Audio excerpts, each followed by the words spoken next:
लुप्त तथ्यों पर प्रकाश डालते हुए एक प्रश्न उठता है कि अधर्मी कौन थे, कौरव या कि पांडव। ये भी सही है।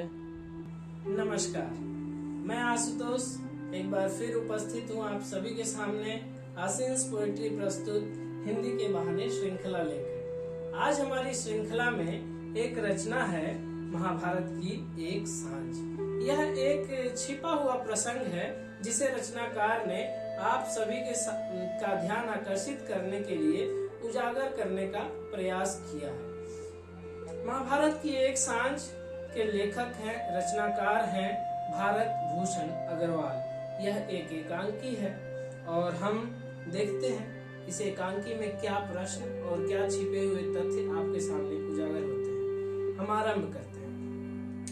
महाभारत का अंतिम चरण एक भयंकर द्वंद्व युद्ध व दुर्योधन की पराजय के साथ एक अधर्म का सर्वनाश, परंतु लुप्त तथ्यों पर प्रकाश डालने पर एक प्रश्न उठता है कि अधर्मी कौन थे, कौरव या कि पांडव। सांझ का समय है, दुर्योधन अपनी अंतिम सांसें गिन रहा है।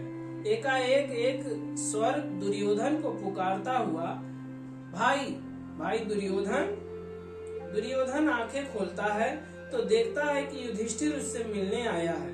दोनों का ये संवाद एक विवादित पहलू को उजागर करता है और ये सोचने पर विवश करता है कि दुर्योधन का कर्म कोई अधर्म नहीं था। बहुत साल पहले एक पाठ पढ़ा था जो कि माखनलाल चतुर्वेदी द्वारा लिखित था। आज उसी के बल यह चर्चा आरंभ करता हूँ। दुर्योधन आंखें खोल के जैसे ही युधिष्ठिर को देखता है बोल पड़ता है, दुर्योधन, जीवन भर मुझसे द्वेष रखा, मृत्यु पर तो मुझे चैन प्रदान होने देते। क्या देखने आए हो, मेरी विवशता या अब भी तुम्हारी छल पूर्ण विजय में कोई त्रुटि रह गई। युधिष्ठिर, नहीं भाई, तुमने जो किया वो अधर्म था और इसका यही अंत होना था। युधिष्ठिर, और तुम्हें भी ज्ञात था दुर्योधन कि तुमने सर्वदा अधर्म का साथ दिया। दुर्योधन, मृत्यु के वक्त तो मुझे मेरे असली नाम से बुला लो, अगर मुझसे इतनी ही सांत्वना है तो। युधिष्ठिर, मुझे क्षमा करना, परंतु तुम्हें पूरी सृष्टि दुर्योधन के नाम से ही जानेगी ना कि तुम्हारी असली नाम से, जो कि सुयोधन है। दुर्योधन एक पीड़ामयी मुस्कान के साथ, सृष्टि, हा हा, ये सृष्टि और ये युग वही जानेगी जो इन्हें इतिहास बताएगा, और मुझे ज्ञात है कि तुम इतिहास अपनी देखरेख में ही लिखवाओगे। युधिष्ठिर, तुमने कर्म भी तो ऐसे ही किए हैं भाई। दुर्योधन, ऐसे क्या कर्म किए हैं, मैंने क्या अनुचित किया। तुम तो 5 भाई थे, मेरे तो 100 भाई थे, क्या उत्तर देता सबको। युधिष्ठिर, बड़ा भाई मैं था, राजकाज का अधिकार मेरा था, न कि तुम्हारा। दुर्योधन, ये अधिकार तुमको किसने दिया। मेरे पिता धृतराष्ट्र बड़े भाई थे और तुम्हारे पिता पांडु को राज का अधिकार कार्यवाहक के रूप में मिला था। युधिष्ठिर, परंतु राजा तो वही थे, हम परस्पर बैठकर राज्य का विभाजन भी तो कर सकते थे। तुमने फिर भी युद्ध ही चुना, क्या वो सही था। क्या वो सही था कि तुम्हारी विशाल सेना का सामना हम मात्र 5 भाइयों ने किया। तुमने छल और बल दोनों का प्रयोग किया, फिर भी परास्त हुए। दुर्योधन हंसते हुए, 5, तुम्हारे साथ तो सृष्टि के पालनहार थे, श्री कृष्ण स्वयं तुम्हारे साथ थे, वरन तुम कहाँ हमको परास्त कर सकते थे। भीष्म पितामह, द्रोणाचार्य, सब युद्ध तो मेरी तरफ से लड़ रहे थे, परंतु विजय तुम्हारी चाहते थे। युधिष्ठिर, क्योंकि वो भी धर्म के साथ थे।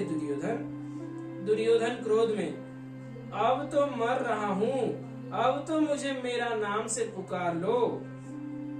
युधिष्ठिर, क्षमा करना सुयोधन, मेरा औचित्य तुम्हें ठेस पहुंचाने का नहीं था। दुर्योधन, रहने दो, मुझे सत्य का ज्ञात है। द्रोणाचार्य का प्रिय अर्जुन तो शत्रु था, फिर भी तुमने सबको धोखे से मारा। युधिष्ठिर, धोखे से? दुर्योधन, हाँ, धोखे से। भीष्म, पितामह, कर्ण, मैं, सबको। युधिष्ठिर, और जैसे तुमने अभिमन्यु का वध किया था तो वो एक बालक था। दुर्योधन, मुझे कदापि ज्ञात नहीं था कि ऐसा उसके साथ होगा। वो चक्रव्यूह का औचित्य अर्जुन के लिए था। मुझे पता होता तो मैं उसका वध नहीं होने देता। युधिष्ठिर, तुमने हर संभव प्रयास किया हमारा सर्वनाश करने का। दुर्योधन, व्यर्थ के तर्क देना बंद करो युधिष्ठिर। मैं जानता हूँ कि उस ग्लानि का क्या अर्थ होता है जो मैंने बचपन से गुरुकुल में तुम भाइयों के सापेक्ष में भोगी। अर्जुन सर्वदा द्रोणाचार्य का प्रिय था। अगर वो इतना बड़ा धनुर्धर था तो एकलव्य का अंगूठा गुरुदक्षिणा में द्रोणाचार्य ने मांग लिया। क्यों? क्योंकि उनको पता था कि एकलव्य बड़ा धनुर्धर बनेगा, अर्जुन से भी बड़ा। अगर भीम इतना शक्तिशाली था तो क्यों उसने मुझे छल से हराया? क्यों उसको कृष्ण की सहारे की जरूरत पड़ी? यह सब भी छोड़ो। तुमने तो कर्ण को शूद्र पुत्र ठहरा दिया, जो असली योद्धा था। उसने मेरा साथ क्यों दिया होता? अगर मैं अधर्मी होता। वो सच्चा मित्र था, सच्चा योद्धा था, उसके साथ भी तुमने धोखा किया।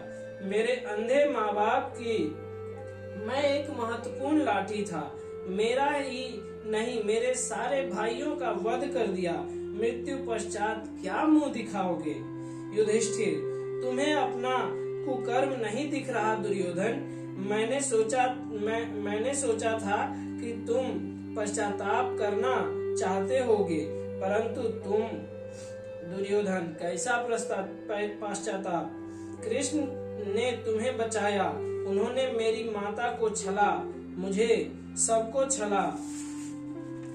युधिष्ठिर, मदद में तुमने ही श्री कृष्ण की सेना को चुना, उनको नहीं।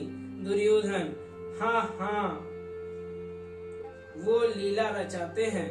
मेरी तरफ होते तब भी मैं हारता। मुझे पता था महाभारत का यही अंत होगा, परंतु मैं घुटने नहीं टेक सकता था और मुझे गर्व है खुद पे। युधिष्ठिर हंसते हुए, झूठी प्रशंसा की आदत रही है तुम्हारी शुरू से। अपने बुरे कर्मों पर कैसा गर्व? दुर्योधन क्रोध में, हाँ, तुमने तो द्रौपदी को भी जुए के दाव में लगा दिया था धर्मराज। तुमने अपने सगे भाई कर्ण का भी वध धोखे से होने दिया। तुम्हारी माता ने तुम्हें सत्य नहीं बताया जो कर्ण जानता था, क्योंकि वो योद्धा था, असली दानवीर और धर्मी। युधिष्ठिर थोड़ी देर बाद, अब तुम्हारा अंतिम समय है सुयोधन, मुझे क्षमा करना कोई ठेस पहुंची हो तो। सुयोधन, नहीं, यह दिखावा मेरे सम्मुख मत करो। मैंने जो किया वो मेरे भाइयों और मेरे भाइयों के अधिकार के लिए था। मुझे पता है कि सारे युग इतिहास के द्वारा छले जाएंगे। मेरा नाम दुर्योधन पुकारा जाएगा, तुम वीर कहलाओगे। मुझे कोई ग्लानि नहीं है। मैं अब सो रहा हूँ और बहुत शांत निद्रा में लीन हो रहा हूँ। बचपन से नहीं सो पाया। बरगद के पेड़ के नीचे पलने वाले पौधा बनकर रह गया, परंतु अब कोई अंधकार नहीं है। कोई युधिष्ठिर, भीम, अर्जुन, नकुल, सहदेव नहीं है। कोई राज्य नहीं है, कोई प्रजा नहीं है, कोई अधिकार नहीं है, कोई धर्म अधर्म नहीं है, जिज्ञासा लालसा नहीं है, सच या झूठ भी नहीं है। सिर्फ मेरी माता और उनकी गोद में मेरी लुप्त हुई निद्रा है। आह! अंतिम वाक्य सुयोधन के मुख से। मुझे सदैव एक बात का दुख रहेगा कि मेरे पिता अंधे थे। तो हम देखते हैं कि ये रचना भारत भूषण अग्रवाल की थी। अगर आपके सामने छिपे हुए तथ्य की तथ्य अगर उजागर हो गया हो तो आप मुझे नीचे कमेंट में लिखकर बताइएगा कि आपको क्या तथ्य पता चला। और इसी के साथ बहुत बहुत धन्यवाद। फिर मिलेंगे अगले शनिवार को नई रचना के साथ। धन्यवाद।